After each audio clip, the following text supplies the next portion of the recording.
রাজধানী ঢাকায় চলছে মেঘ আর হালকা রোদের লুকোচুরি। এর মধ্যেই ভ্যাপসা গরমে বেড়েছে জনদুর্ভোগ।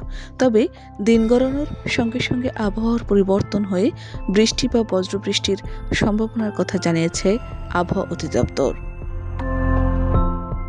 ঢাকা সহ দেশের ১৯টি জেলার উপর দিয়ে দক্ষিণ বা দক্ষিণ পূর্ব দিক থেকে ঘন্টায় ৪৫ থেকে ৬০ কিলোমিটার বেগে অস্থায়ীভাবে দমকা অথবা ঝোড়ো হাওয়া সহ বৃষ্টি বা বজ্রবৃষ্টি হতে পারে।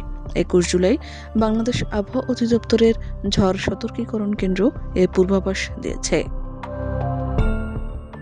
এতে বলা হয়েছে, রংপুর, দিনাজপুর, রাজশাহী, পাবনা, বগুড়া, টাঙ্গাইল, ময়মনসিংহ, ঢাকা, ফরিদপুর, খুলনা, বরিশাল, পটুয়াখালী, নোয়াখালী, কুমিল্লা, চট্টগ্রাম, কক্সবাজার, মাদারীপুর, যশোর এবং সিলেট অঞ্চলের উপর দিয়ে ঝোড়ো হাওয়া বয়ে যেতে পারে। সেই সঙ্গে বৃষ্টি অথবা বজ্রবৃষ্টি হতে পারে।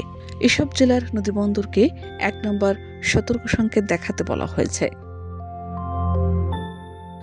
আবহাওয়া অধিদপ্তরের পূর্বাভাস অনুযায়ী সারা দেশে দিনের তাপমাত্রা প্রায় অপরিবর্তিত থাকতে পারে, তবে রাতের তাপমাত্রা সামান্য কমতে পারে। শাহনাজ পারভীন, দেশ রূপান্তর।